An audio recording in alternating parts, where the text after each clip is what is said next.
Una oración, hermanos, por favor. Nuestro Dios, te rogamos en el nombre de Jesús que nos guíes con tu Espíritu Santo en este mensaje, al abrir tu palabra, al revisar nuestra personalidad, nuestra historia misma, Señor, para poder ajustar nuestro pensamiento respecto a la sexualidad en tono con tu santa palabra. Te lo pedimos en el nombre de Jesús. Amén. El título de este mensaje es ¿Cómo hablo de sexualidad a mis hijos o a mi hijo? Acabamos de leer un pasaje en Génesis capítulo 1 y quiero solamente volver a leer el 27 que dice: Creó pues Dios al hombre, a imagen de Dios lo creó, varón y hembra lo creó. 28, y los bendijo Dios y les dijo: sed fecundos y multiplicaos y llenad la tierra y sojuzgadla. Ejerced dominio sobre los peces del mar, sobre las aves del cielo y sobre todo ser viviente que se mueve sobre la tierra. Génesis 1, 27 y 28. El objetivo de este mensaje es el siguiente: que como padres conozcamos los principios bíblicos sobre la sexualidad, pero también que seamos conscientes de cuál es la realidad allá afuera, cuál es la presión social, cultural respecto de la sexualidad y finalmente dice la forma de educar a los hijos. Prácticamente, hermanos, tiene que ver con el dominio propio. La siguiente.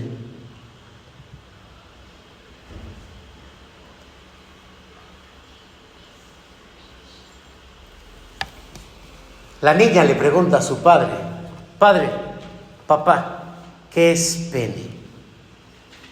¿Qué? Sí, ¿qué es pene? Bueno, podrás escuchar que allá afuera en la escuela, o tus amigos, o tus primos, los niños, se refieren al pene como algo, a veces como con la verdura.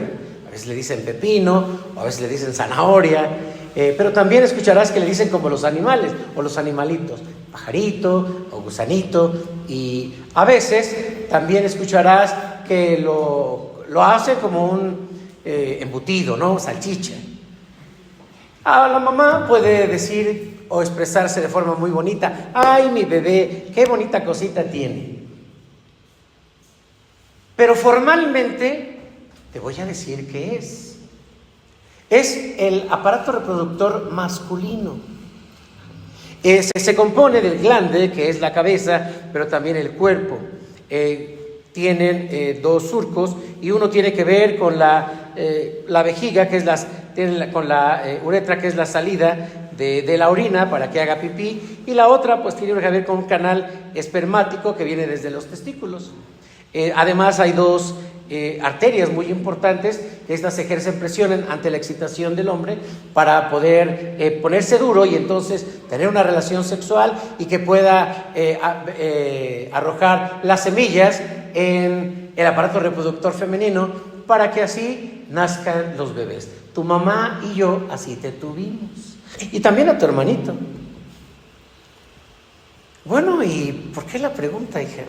Bueno, es que ayer en la escuela nos dijeron que el papá de mi amiguita había fallecido y que tenemos que llevar 10 pesos porque el sábado se va a hacer una misa para que su alma no pene y entonces descanse en paz.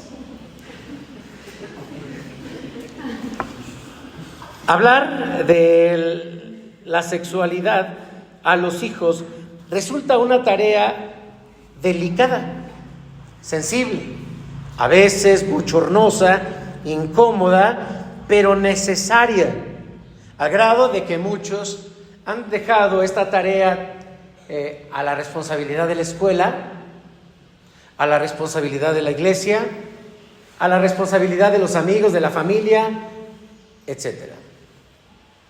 Nosotros como cristianos, amados hermanos, si nos consideramos hijos de Dios, no podemos ceder esta responsabilidad. Tenemos que hablar a nuestros hijos de la sexualidad. Pero bueno, ya que estoy hablando de este tema, pásame mi cafecito, ¿no, hermano? Por favor, porque me va a empezar a dar pena.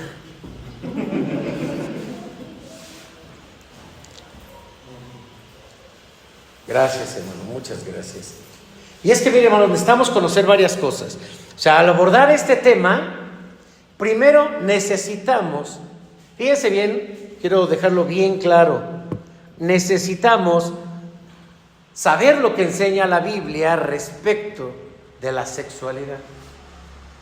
Segundo, necesitamos saber la realidad de la presión social. Tercero, también necesitamos ser conscientes de cómo en la familia, en la iglesia, hemos deformado el tema de la sexualidad. Y finalmente, ¿cuáles serían la mejor forma, a la luz de la Biblia, de hablar a nuestros hijos de la sexualidad? Primero, ¿qué dice la Biblia acerca de la sexualidad? ¿Es esto? Está. ¿Qué dice la Biblia sobre la sexualidad? Bien, hermanos, conocemos la Biblia. Se dicen muchas cosas respecto de la sexualidad, pero vamos a bajarlas con mucha claridad. Número uno, Dios creó y definió la sexualidad cuando creó al hombre, varón y hembra. Acabamos de leer Génesis 1:27, y creó Dios al hombre a su imagen y semejanza, varón y hembra los creó.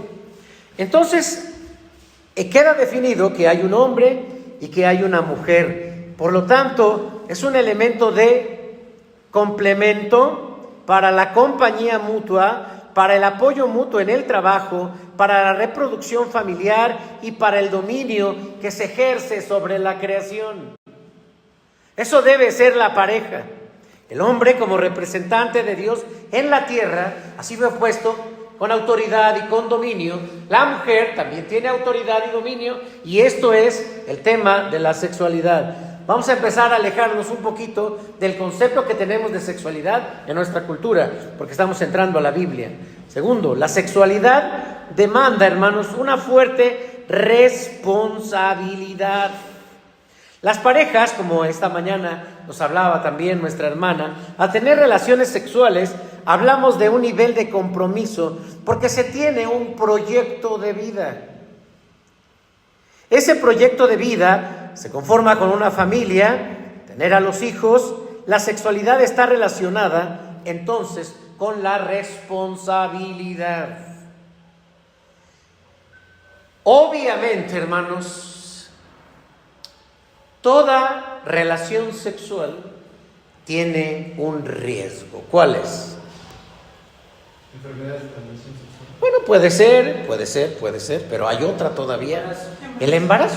Entonces se necesita responsabilidad. Y vivimos en una sociedad que obviamente en ese tema evade su responsabilidad y le da chicharrón al bebé. ¿Por qué? Aborta.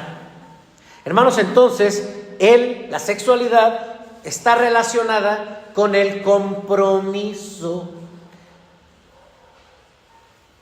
También la Biblia nos dice que está relacionada con el trabajo. En Génesis 1:28, y les dijo, o sea, es una vez que llega la pareja, en este caso Eva, tiene que ver con el trabajo. Fructificaos, multiplicaos, llenad la tierra ahí. Es una tarea de los dos. Aunque ya no es muy común escuchar, hermanos, todavía pudiera quedar algún rezago de la cultura vieja, del machismo, donde el modelo, donde el hombre es el que trabaja y la mujer se encarga de los hijos. Recordemos que este no es el modelo bíblico. En el modelo bíblico, ¿quién trabaja? No se oye muy claro. ¿Quién trabaja? Los dos. ¿Y quién cuida a los hijos? Papá. En la Biblia es papá. Muy bien, estamos, les dije, alejándonos del modelo de nuestra cultura. Pero también la sexualidad, hermanos, tiene como objetivo la fecundación. Pudiera ser muy reducido. Miren, cuando se habla de la sexualidad, se llega a pensar que la tentación sexual es biológica, pero eso no es verdad. Es biológica la necesidad reproductiva, eso sí. Pero la sociedad ha explotado, por lo menos desde hace unos 150 años, 200 años, el tema de la sexualidad y ha convertido la sexualidad en un mercado y se le ha enseñado a la sociedad que la sexualidad es necesaria. Incluso en el ámbito médico se dice que una persona que no tiene una vida sexual, ya me ganaron, se enferma. ¿Pero se enferma de qué?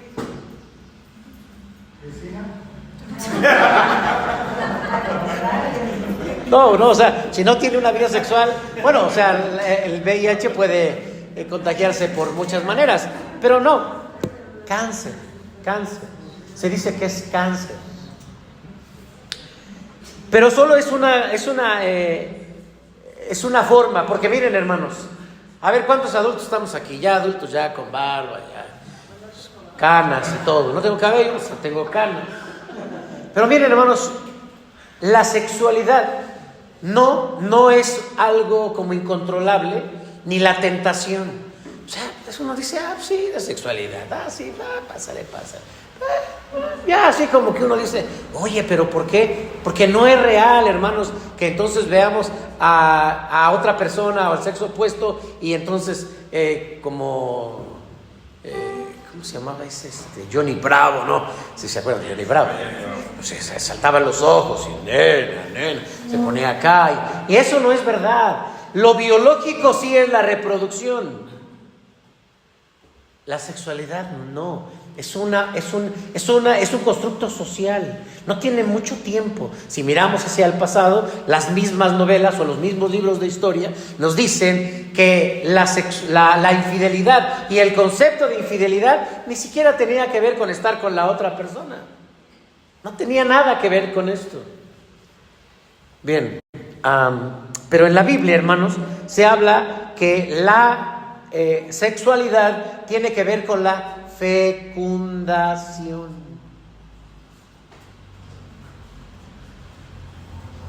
Siguiente, la sexualidad es una unión total, física, emocional, espiritual. En Génesis 2:24 dice, el hombre dejará a su padre y a su madre y se unirá a su mujer y los dos serán una sola carne. Hay un cambio de identidad.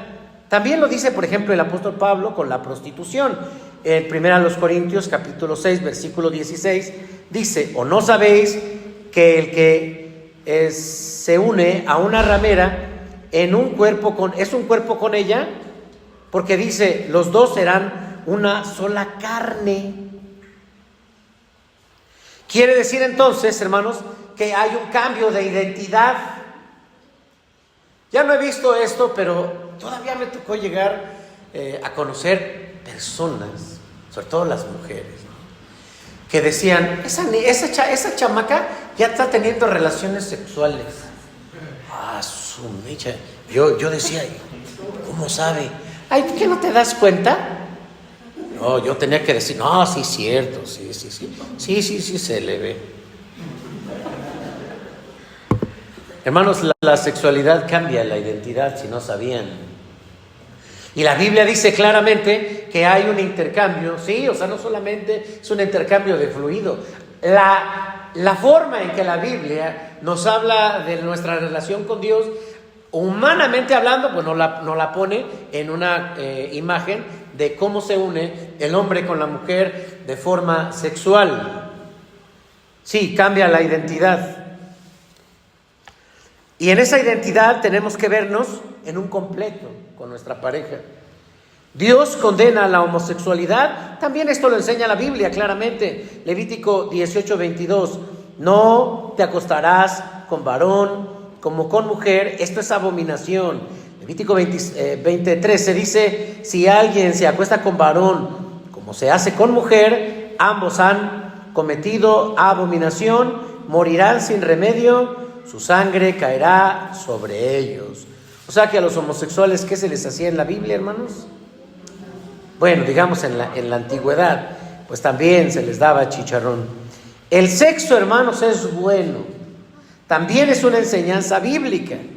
Fue creado por Dios y todo lo que Dios creó es bueno. Génesis 1:31.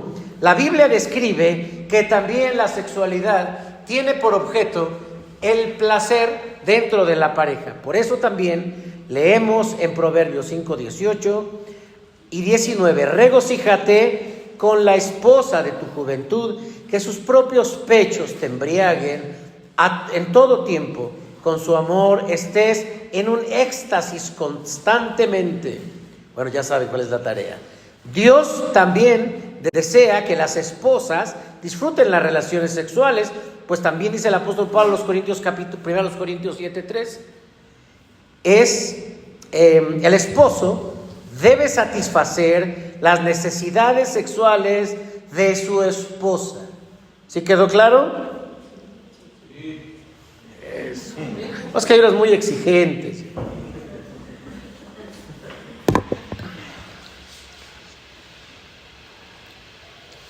Esto es lo que enseña la Biblia, hermanos. A veces lo vemos en estudios, a veces lo vemos en mensajes, pero esto es lo que enseña la Biblia. Este debe ser el regulador del creyente. Pero ahora, permítanme mostrarles, hermanos, qué dice la sociedad. La sociedad está basada en una filosofía humanista. Y el humanismo tiene como principio la libertad. Y en la libertad no hay responsabilidad, no hay Dios. ¿Qué enseña? Bueno, aquí hablemos de la presión social sobre la sexualidad. Actualmente, hermanos, la sociedad promueve algo que se conoce como la sexualidad positiva.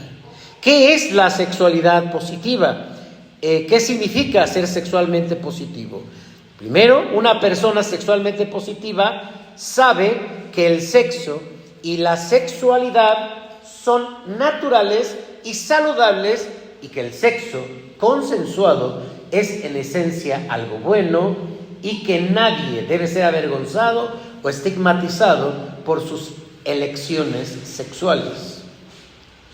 Segundo, significa sentirme cómodo con mi propia sexualidad y respetar lo que les gusta a otras personas, incluso si no es algo en lo que yo estoy interesado. Siguiente es comprender que mi salud sexual va mucho más allá de si tengo o no una enfermedad. Siguiente, ser sexualmente positivo también significa que conozco mis derechos y mis responsabilidades cuando se trata de sexo. Vamos a la siguiente. Entonces, la sexualidad positiva dice: tengo derecho a decidir lo que sucede a mi cuerpo. Tengo derecho a explorar y descubrir qué tipo de sexo me gusta. Tengo derecho a experimentar el placer solo o con una o más parejas sexuales.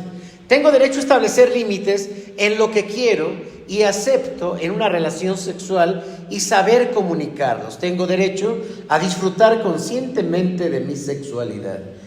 Tengo derecho a elegir y expresar mi identidad de género, mi orientación sexual y mis preferencias. Tengo derecho a ejercer mi autoestima, mi autocuidado y mi autoconcepto en cualquier relación sexual. Tengo derecho a decir sí al sexo tantas veces como quiero. Tengo derecho a decir no al sexo en cualquier momento, por cualquier motivo, o no tenerlo. Tengo derecho a revisar mis estatus, a revelar mi estatus de VIH o infecciones de transmisión sexual sin avergonzarme. Tengo derecho a denunciar cualquier actividad sexual que se haya realizado sin consentimiento mutuo. Tengo derecho a tener experiencias sexuales placenteras y seguras, libres de coerción, discriminación y violencia. Tengo derecho a hacer preguntas sobre el sexo y recibir respuestas precisas. Tengo derecho a tener comunicación abierta y respetuosa con mis parejas y proveedores médicos. Tengo derecho a acceder a atención médica y otros recursos para mantener mi salud sexual. Y tengo derecho a hablar sobre mi trauma sexual y sanarlo en mis propios términos. Esto se enseña allá fuera. La siguiente, pero también tengo responsabilidad.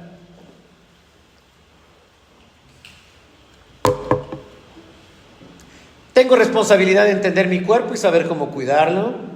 Tengo también responsabilidad de saber lo que me hace sentir bien, comunicar a mis parejas sobre mis necesidades, deseos y preferencias, saber qué es el consentimiento y qué significa darlo y obtenerlo, asegurarme que mi pareja me da su consentimiento libremente antes de tener relaciones sexuales, liberarme de los tabúes sexuales y reaprender de fuentes de información confiables, cuidar mi autoestima y tener respeto por los otros, reducir mi riesgo de contraer una infección de transmisión sexual, incluido el VIH, o infectar a mi pareja, reducir mi riesgo o el de mis parejas de embarazos no deseados, incluir el uso de preservativo como un hábito de salud en cualquier edad, mantener mi salud sexual y buscar la atención adecuada cuando la necesite. Siguiente.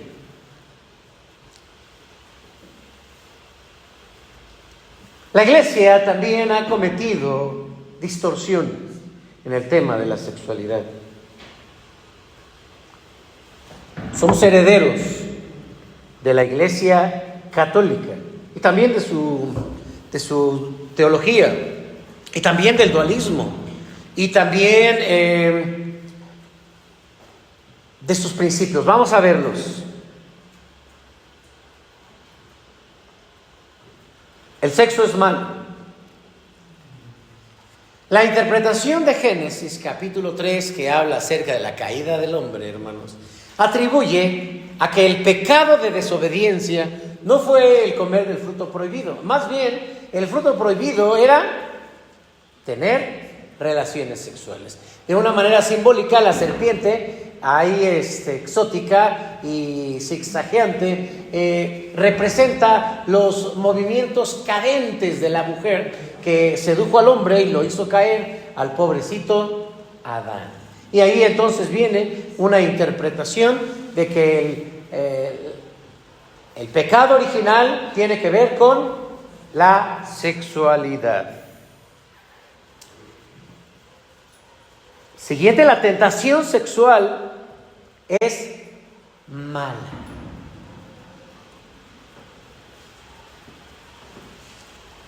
La Iglesia Católica, dentro de sus sacramentos, tiene uno que se llama el voto sacerdotal. ¿En qué consiste? En la abstención de las relaciones sexuales. En la Edad Media, la Iglesia cristiana enseñó que la tentación misma era pecado. Y entonces había que someter al cuerpo. Los monjes tomaban un látigo y cuando ellos sentían una tentación sexual, específicamente, imagínense ahí en el monasterio, puros hombres. Y entonces cerraban los ojos, se dormían y la naturaleza se imponía. Y entonces, ¿qué soñaban? ¿Qué soñaban? A ver, nos ayuden. Hasta ahí llegó mi imaginación. Sí, a la hermana monjita, sin el hábito sagrado. Sí. Se estigmatizó tanto la sexualidad que entonces ellos inmediatamente ante el sentimiento de una tentación comenzaban a flagelarse, a someter el cuerpo. Esta es una práctica que viene desde desde el mundo griego, un estoicismo. La doctrina estoica es que no te inmutas ante un estímulo externo, te mantienes firme, frío, usted aguante. De tal manera, hermanos, que hoy en día el creyente, por la forma a veces distorsionada que se hace desde los púlpitos respecto de este tema, lo que hacemos es generar culpa. Y de tal manera que cuando uno siente una tentación, uno siente que ya está pecando. Más cuando decimos, y no tienes que hacerlo, con que lo imagines. O sea, imagínate, estás dormido y estás soñando, que así son los sueños, que de repente estás en una playa, pero que ya no estás con la persona que estabas, y ahora es la vecina, y ahora ya no es la vecina, es tu ex, y empieza la mente a sacar un montón de imágenes, y uno te dice, Señor, perdóname, eso me pasa por no leer la Biblia, el domingo no fui al culto, no di mi diezmo, perdóname, no saludé al hermano Freddy, y así empieza uno a sentir culpas por las sensaciones que experimentamos. Pero miren, hermanos, la Biblia claramente dice que Jesús fue tentado ¿en qué? En todo. ¿La tentación es pecado, hermanos? ¿Sí o no? No. Y hay que decirlo a los hijos, no es pecado. José, ustedes recordarán el caso de José, un hombre también que le pasó que por no ceder con una mujer, la esposa de Potifar, entonces lo acusa y lo encarcela a José.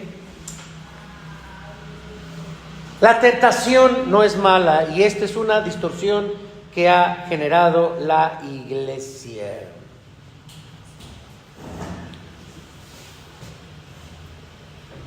La tentación, amados hermanos, debe ser orientada por la palabra de Dios y también por el carácter. Siguiente, ¿tocar tu cuerpo será malo, hermanos? ¿Tocar tu cuerpo será malo? Él dijo no, nomás un hermano y los demás. Ese es el efecto de la distorsión bíblica, hermanos, porque a veces metemos, claro, por el miedo de la sexualidad y que los hijos no embaracen a la vecina y cosas así, o a la novia, uno se mete miedos. No. Miren, hermanos, la Biblia nos dice claramente en 1 Corintios 7:4, la esposa no tiene potestad sobre su propio cuerpo, sino el marido, ni tampoco el marido tiene potestad sobre su propio cuerpo, sino la esposa. Este texto, hermanos, se refiere a la responsabilidad de los esposos en la sexualidad, pero no tiene que ver con tocar tu cuerpo. Claro, si le preguntan a una persona, oye, ¿tú te conoces? Sí. A ver, ¿tienes cosquillas? Sí, tengo cosquillas. ¿Dónde tienes cosquillas? Pues, ¿cómo tú descubrió que tenía cosquillas? Pues hay lugares donde tenemos cosquillas, por las terminaciones nerviosas. Y esas cosquillas, podemos llamarlas, o esas terminaciones nerviosas, podemos llamarlas de placer, y pueden ser dirigidas hacia la risa o hacia la excitación. Esta es una posibilidad. Entonces, hermanos, tocar el cuerpo y conocer el propio cuerpo es una responsabilidad y es parte del conocimiento propio. Y claro, es evidente, hermanos, que implícitamente uno va a descubrir la excitación y uno también puede caer en el exceso de placer y caer en el exceso en la masturbación. Siguiente, la virginidad es lo más valioso que tiene una persona. ¿Qué dicen, hermanos? ¿Sí o no?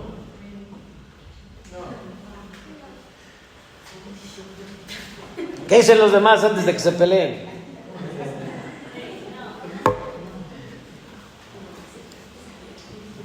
Eso sería muy moralista. Miren, vamos a ver lo que dice la Biblia.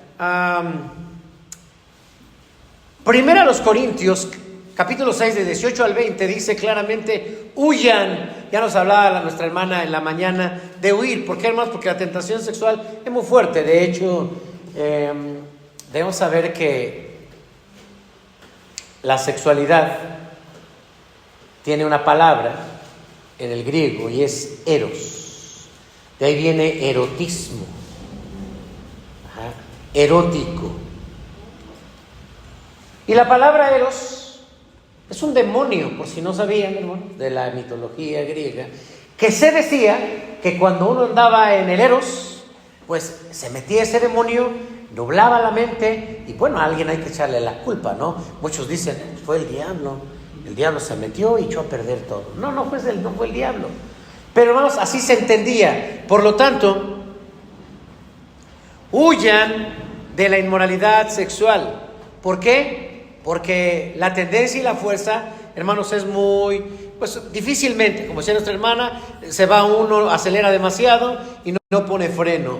Todos los demás pecados, dice el apóstol Pablo, que una persona comete, quedan fuera de su cuerpo, pero el que comete inmoralidad sexual peca contra su propio cuerpo. ¿Acaso no sabéis que el cuerpo es templo del Espíritu Santo, quien está en ustedes y que han recibido de parte de Dios? Ustedes no son sus propios dueños, fueron comprados por un precio, por tanto, honren con su cuerpo a Dios. Pero hermanos, esta parte no se relaciona a un tanto de tener relaciones sexuales solamente. Se trata de que al estar unidos a Cristo, estamos tan unidos que nuestro cuerpo es para Dios. Estamos tan unidos a la esposa, que esto sí lo entendemos más fácil, pues nuestro cuerpo es de la esposa y el cuerpo de la esposa es del esposo. Pero esta misma relación es la que dice el Señor que tenemos con Él. Estamos unidos con Dios. Nuestra unión con Dios no es nada más en que vengo al templo, oro y ya. No le alcanzamos ni siquiera a comprender. Por lo tanto, hermanos, lo que nos dice es, cuando te unes a una ramera, en este caso, te haces también una con ella. Por lo tanto, no puedes hacer esto. Siguiente. ¿Cómo enseñar a nuestros hijos los principios bíblicos sobre la sexualidad? ¿Ya se cansaron, hermanos? ¿Cómo le hacen, hermanos? Yo sí, yo estoy cansado. Ya me acabé el cabello. Pásame el refresquito, ¿no, hermano? Ese que está allá de aquel lado.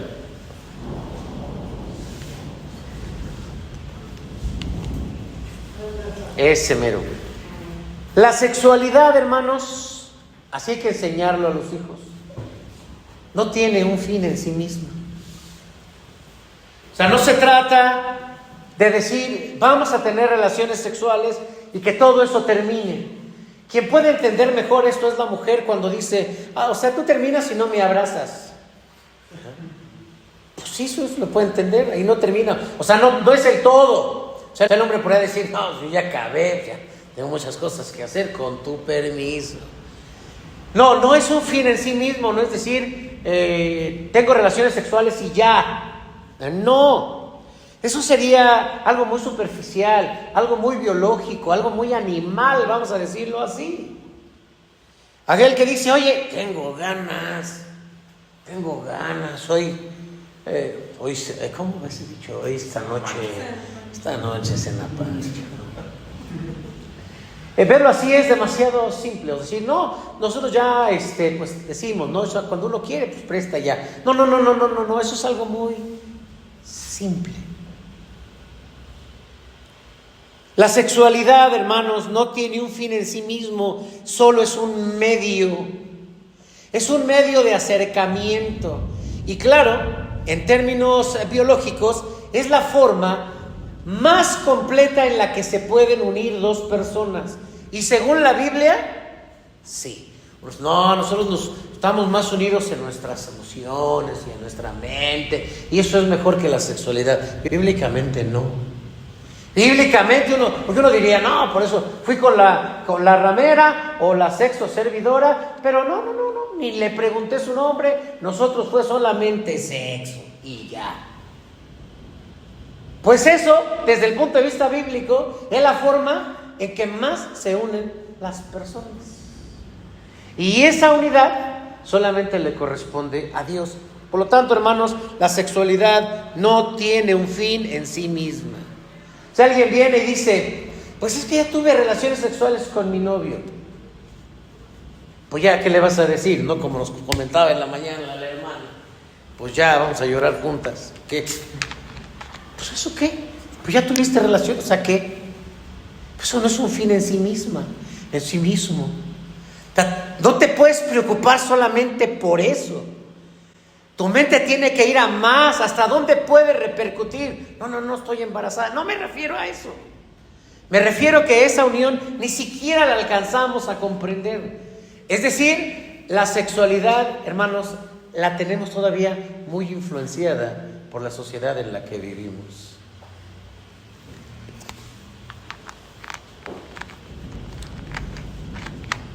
Nos contaba nuestra hermana en la mañana que se había encontrado, que conocía a personas que contaban, le decían los mismos textos a las muchachas, ¿no? Ponme sobre tu brazo, sobre tu corazón, que fuerte como las aguas es el amor, no lo ahogarán los ríos, y ay, sí me aman. No, o sea, si vemos quién lo dijo para empezar, no vamos a hablar mal de nuestro buen Salomón, picarón, de los hombres más infieles de la historia, ¿no? Desarrollo de habilidades para relacionarse adecuadamente con una pareja sana emocionalmente. Escuchen esto. La falta de seguridad para acercarse al sexo opuesto hace caer en alternativas como pornografía y grupos sociales. A ver, ¿qué aplicación conocen para conocer gente? ¿Cuál? Por ejemplo, ¿sí escucharon? Fuerte. Tinder, no Kinder, Eso ya pedastismo.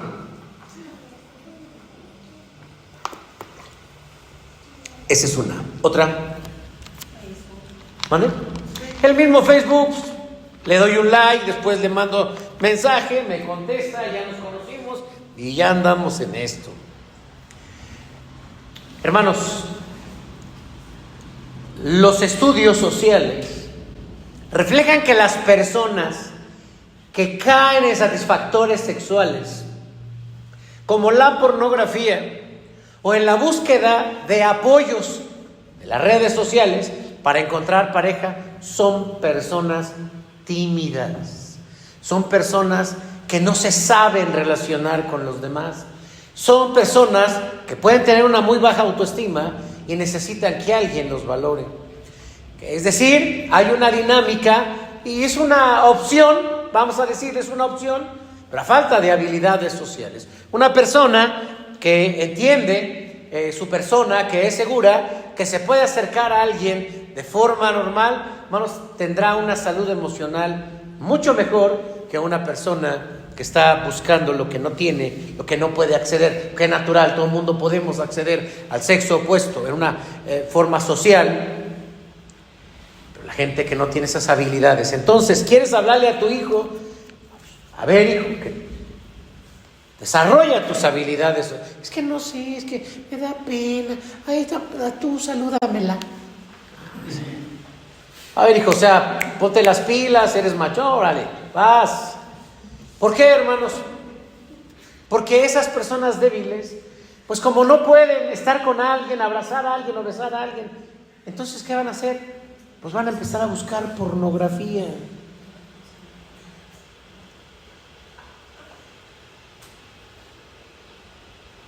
Siguiente, dice, hay responsabilidad en la sexualidad, hay responsabilidad. Si bien es cierto, hermanos, no podemos detener la voluntad de las personas, en este caso de nuestros hijos. Entonces tenemos que hablar de la responsabilidad. Cuando se empezó a hablar del uso de preservativos, se decía en la sociedad que se estaba promoviendo el tener relaciones sexuales. Después la misma sociedad agradeció que esto disminuyera los altos niveles de infecciones de transmisión sexual. Cuando me han invitado para dar un tema a jóvenes acerca de la sexualidad, yo llego así. Hermanos, bueno, quiero partir en este momento de que ustedes son jóvenes, de que ustedes entienden la sexualidad perfectamente, de que han tenido relaciones sexuales y tal vez algunos de ustedes han abortado. Si me voy para atrás no les aporto nada. O sea, no hagan esto es malo, no, eso se lo dicen en su casa. O sea, tenemos que entonces ir a la responsabilidad. Ah, papá, imagínese a alguien, es que tuve relaciones con mi novia. No, pero ¿cómo pudiste? Le fallaste a Dios, le fallaste al consistorio, le fallaste a los hermanos, al hermano José Luis, y al presbiterio, y le fallaste a la Iglesia Nacional Presbiteriana, y le fallaste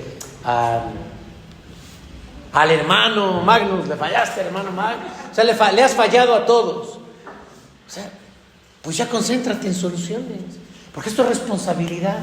A ver, ¿a quién le dijeron que se tenía que casar cuando embarazó a su novia? No, que nomás yo. ¿O eso no me pasó a mí? O sea, que embaracé a mi novia, pues cásate. Pero es que cometió pues cásate. Es responsabilidad. ¿O no te dijeron que era responsabilidad? Entonces, háblale a tu hijo de la responsabilidad. No te preocupes, hijo. Si no te quieres casar, no te cases. Eso dicen allá afuera. Háblale con claridad. O sea, querías experimentar esto, pues esto tiene su responsabilidad.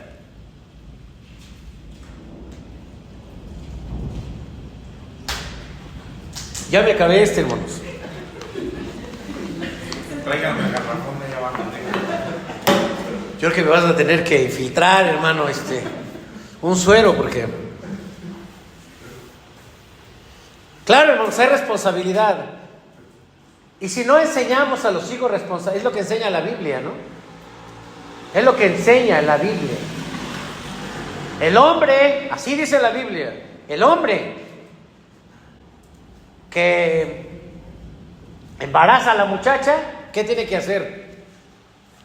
O sea, dice, no, pues vaya con el sacerdote, explíquele que pues, él no quería, pero pues el diablo.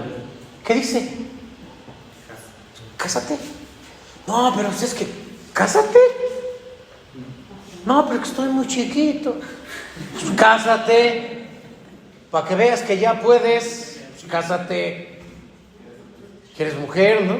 ¿Quieres sexo? Pues cásate. ¿No dice así la Biblia? ¿O acaso dice tráigase 2 bueyes para la expiación de su pecado? Cásate. O sea, la sexualidad es responsabilidad.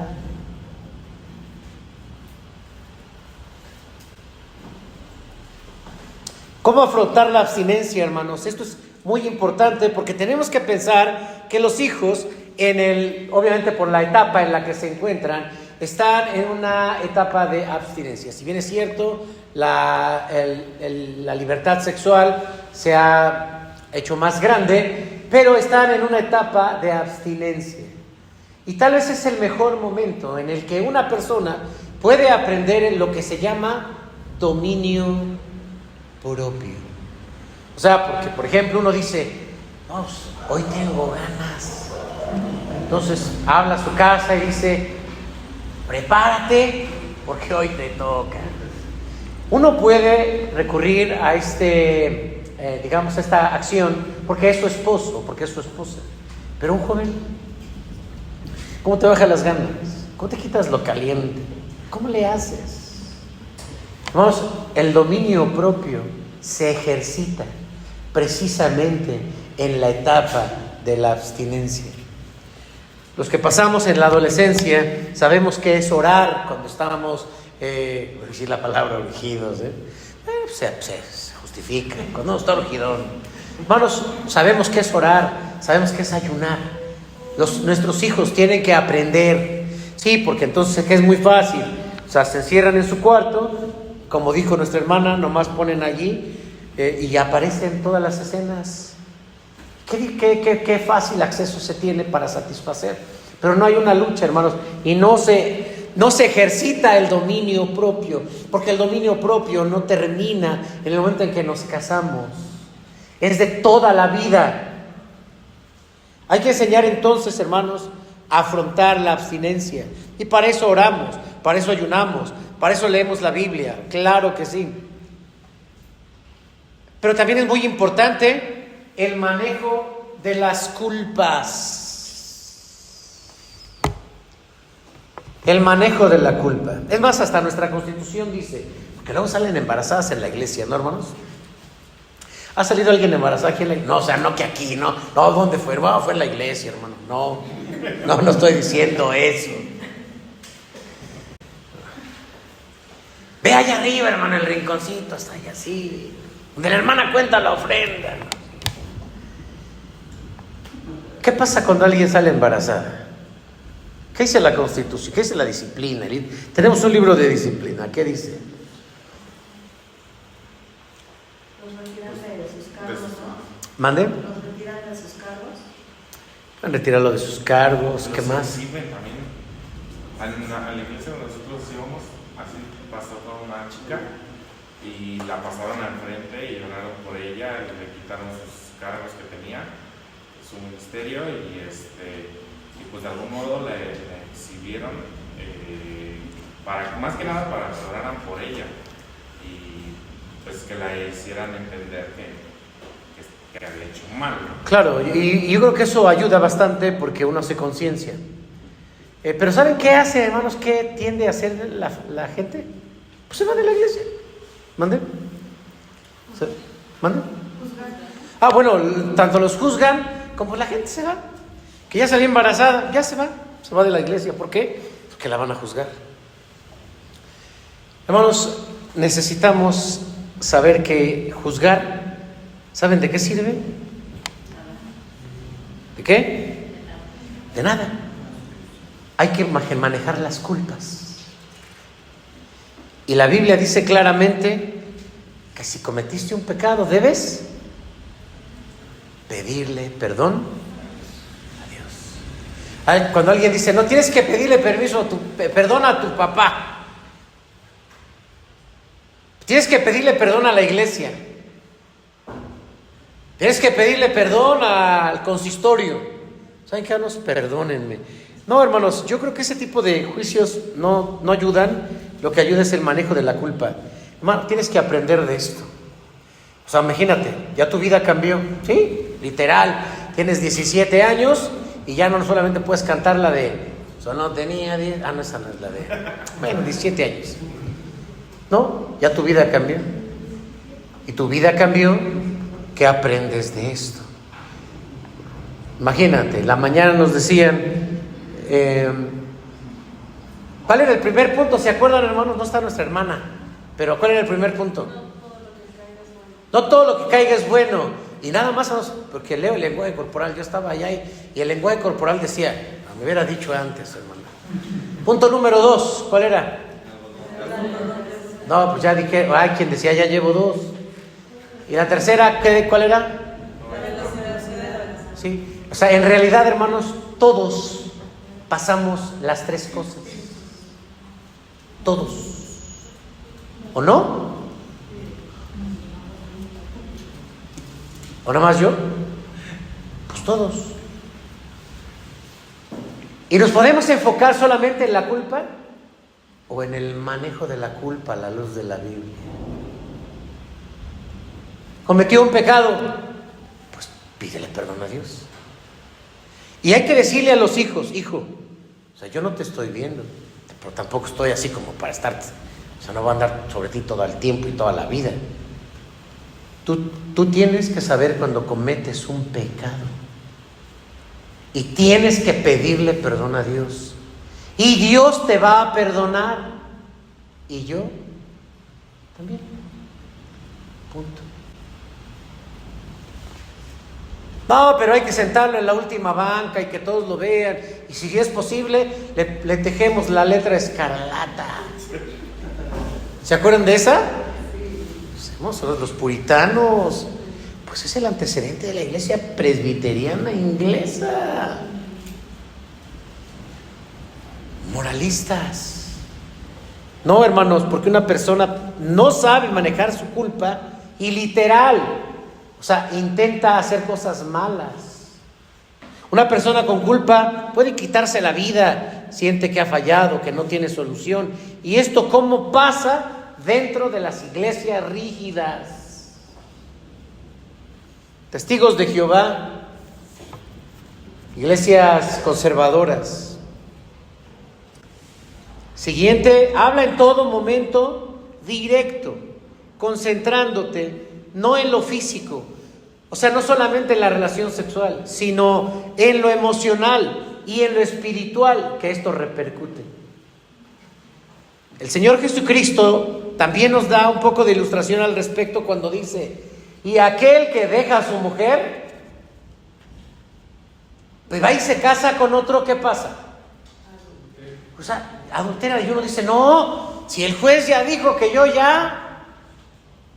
Pues eso dirá el juez, porque el juez se concentra en lo físico y en lo legal.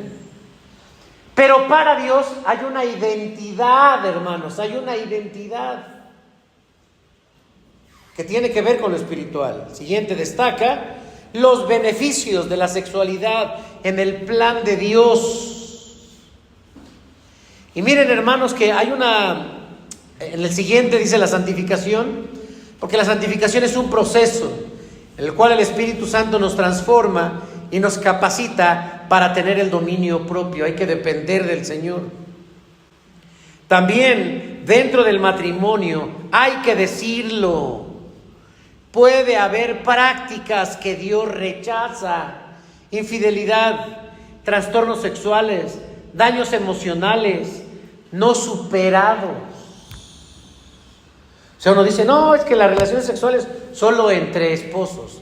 Nada, entre esposos está más canijo. ¿Por qué? Porque resulta que la sexualidad es de lo más dañado y lo que menos se corrige en esta vida. Y cuando uno llega, tiene frigidez, impotencia sexual, tiene un montón de broncas. La psicología tiene un área especial. La medicina tiene un área especial con la sexualidad. Los trastornos de la sexualidad son muchos. Le va mejor a los novios en este sentido, porque dentro del matrimonio es muy complejo el tema de la sexualidad. Y hermanos, a la luz de la Biblia, necesitamos aprender que la sexualidad solamente es un medio, pero que la sexualidad... Hay una película muy viejita, es de los años 90, del 97 para ser exacto, se llama Bliss. Se traduce en español como éxtasis. Y es una película donde un hombre, su esposa, simplemente, tienen conflictos de su sexualidad, y entonces van a terapia y comienzan a entender que la vida sexual no depende de un orgasmo, no depende de un coito, no depende de la sumisión del hombre o de la mujer, no depende de esto. Es más, es la conexión espiritual, es la conexión emocional, es la conexión de vínculos que están por encima de lo sexual. Pensar, como muchos piensan, que si la pareja sexualmente se llevan bien, serán felices, es lo más engañoso que hay. Eso no es verdad, eso es demasiado simple, es muy inmediato. Es como la pareja: pues claro, te dan lana, vas a ser feliz, pues sí, dame más dinero y soy más feliz. Todos. Pero hermanos, eso es muy mecánico, es muy materialista. La Biblia, hermanos, entonces nos dice que la sexualidad sí es un medio, no un fin en sí mismo. Los judíos se podían divorciar con mucha facilidad porque no se sentían satisfechos de sus mujeres. Moisés tuvo que darles una carta de divorcio para justificar que esos divorcios no eran porque eran una mala persona, podrían estar mejor con otra persona. Una sociedad donde pues ya no nos llevamos bien, pero se llevan bien en la cama, ¿no? No, pues sí, antes todo está bien. Eso es mentira, hermanos. Eso es demasiado simple. O sea, uno va, puede estar con una sexo servidora, le das dinero y todo está re bien. ¿Y qué felices somos? No, hermanos, la sexualidad pasa en algunos momentos a ser lo último, si fuese necesario, porque eso no es primordial para estar bien. Es que mi esposa ya no quiere, mi esposo ya no puede. Bueno, pues hay que arreglar el asunto. Termino, hermanos. Ustedes no se cansan, yo sí. Hablar de sexualidad a los hijos es un tema delicado, por lo que debemos abordarlo con la ayuda del Espíritu Santo y con amor a nuestros hijos, para no sembrar en ellos ideas equivocadas respecto al sexo.